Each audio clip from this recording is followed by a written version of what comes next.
Happy Wednesday. Happy scoping out. Today we're talking about agility and how you can make the upsets not so upsetting. But first, let me introduce myself. My name is Triffany, just like Tiffany with an R, Hammond. You can learn more about me at triffanyhammond.com.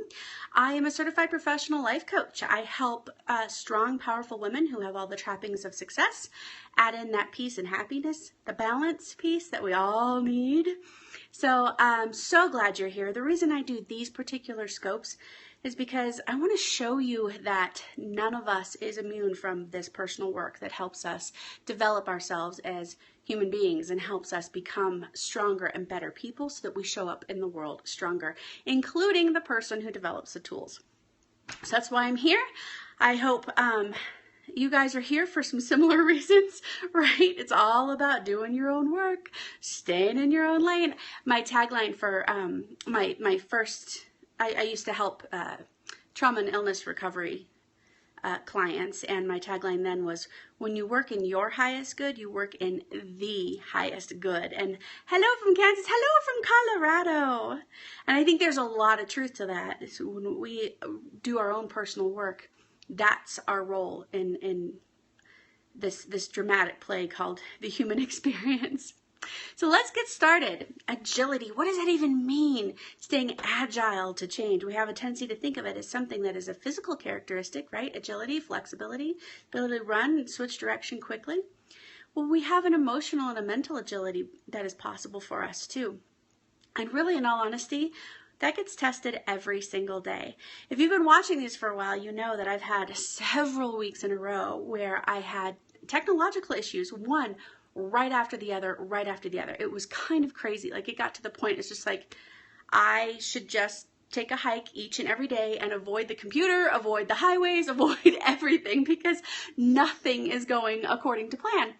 And that seems to have subsided a little bit, but what has come in its place are different kinds of obstacles. Health obstacles with my kids, schedule obstacles with my kids, timing issues with the needs of friends and families and things that have come up. And I've just been watching this with just fascination and curiosity that this just continues to be my life, that I can't wake up in the morning knowing exactly what I'm going to be doing during the day. And there was a time in my life that would have put me right over the edge. It would have, there is no way I would have been able to deal with that. And come the evening, I would have been so stressed out because I would have kept trying to manhandle my plan, my thoughts about what was supposed to happen during the day. I would have tried to fit that into what was actually happening. I would have been in denial of the reality that it wasn't time to do those things, because clearly it was time to do other things, right? I would have taken care, I would have figured out the Band-Aid fixes, I would have taken care of the things with my kids, I would change this, and in between all of that tried to accomplish everything else. And in between all of that tried to stick to particular expectations about what I was supposed to get done during the day. It sounds exhausting, right? And I'm sure that you have felt that. I'm sure that you know exactly how that feels, because anybody out there who's a change maker, anybody out there who's a content creator, who's trying to accomplish something in your life, I saw some hearts there. Thank you for that feedback. You're absolutely right. This is something we all feel. This is something we all know, because as change makers and as content creators, we have a very clear picture of what it means to contribute our gifts to the world. We have a very clear picture of what we want to, it's not yes, it's accomplished, but it's a deeper purpose than that. It's not, here's what I'm going to do. It's, this is my job. This is the thing I can't not do. This is, I have to get this out into the world. You don't understand. It's urgent. It's important. And it is urgent, and it is important, and it has its own timing. And when you can take a beat and understand that everything you're trying to create has its own timing, just like a season, just like an emotional cycle, just like a physical cycle. You're feeling the pain of this, right? You feel it. It's so true. And it's hard. It's so hard. I know it's hard to trust. I know it's hard to trust that that timing is going to work out. I know it's hard to trust that in the long game, all of it's going to get done. All of it's going to get done in its right timing. The difference is going to be whether it gets done through stress and anxiety, or if it gets done through calm, faith, understanding, right? So the big question then is, if I'm already existing in this place that knows it has to get done, there's a lot of people out there that still don't even know what that is, and it breaks their heart to not totally understand it, right? And if you're feeling stuck, that's when you come take a course with me or somebody that really resonates with you. That's when you really start looking at that inner piece of you that can help you unravel the intricacies of your purpose. Chances are you do already know it. You're not fully owning it. That's a whole different scope, and we can talk about that another time. But right now, I want you to understand that if you're in that place where you can't not do your thing, and you want to do your thing in a way that stays agile to change, that stays, oh, there's a quick move, I want to move over there, without the stress or without that anxiety that kicks in, it shouldn't be happening. These upsets shouldn't be happening, right? If you want to do that, then the secret is you change your view of it. Every time your schedule is upset, that's a chance to practice agility, right? More practice in patience, more practice in control. But that's what's being developed in you. And when you can change that mindset from this is working against me getting my thing done, and you can change it to understand that actually I'm getting practice at getting this thing done in a different way. Now you understand that it serves you, right? Every obstacle actually serves your ability to show up better to the work you're meant to do. Does that make sense? That's the point we get to. And it's difficult at first because we have this, that old story is so ingrained, right? That all of these obstacles, they're working against us. Why can't I get anything done? Geez, it's like the whole world's against me. Geez, it's like nobody actually wants to get me done. Am I being told I shouldn't be doing this, right? Those are ingrained patterns that have been there for so long. Doubt, anxiety, stress, fear, that they take a long time to override and rewire. And we can rewire it. But the thing is that takes practice and it takes patience. So the secret to agility is not only understanding that as these obstacles come up, we're trusting, that's an exercise in trust, we're trusting that things are going to happen in their right timing and we don't have to force them. If they're meant to be, we never have to force them, right? Then it's an exercise. Apparently I'm touching some pain points here. This isn't what you wanted to hear, huh? We wanted a magic wand. I think we all want the magic wand, actually. Then we understand that in that that constant redirection, that is our practice in agility. That's also in our practice at patience and understanding, right? That last piece, though, when we catch ourselves getting caught up in the story, we're becoming ungracious toward ourselves, right? You know, when we come up with a hurtful story, I should have known better. Oh my gosh, this was my chance to practice and instead I blew up. Oh my gosh, I should have been patient and instead I forced it and now I've got 3,000 mistakes to fix and I made it harder on myself, right?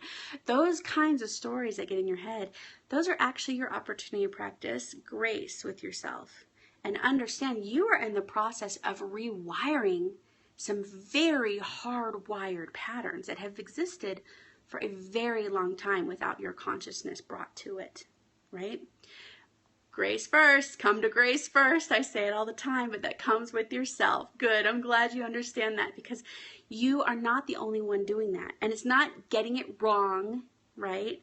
We are simply reprogramming. You've seen a child who has crawled for however long, learn to walk. Right? The first thing they do when they take those first steps is go back down to their knees. They don't totally trust it. And then even as they start to trust it a little more, they find out they can still get where they want to go faster if they crawl because that's the pattern that feels good. That's the pattern that's long established, right? The difference between you and a toddler, though, is a toddler hasn't made it mean anything about their value. They haven't made it mean anything about right or wrong to themselves, right? So they just keep practicing walking when they feel like it and when they remember, and then before long they're walking everywhere without the judgment, without the self-deprecation. Yeah, does that make sense? So we can easily understand how to exercise grace. Thank you. I'm glad that drove it home.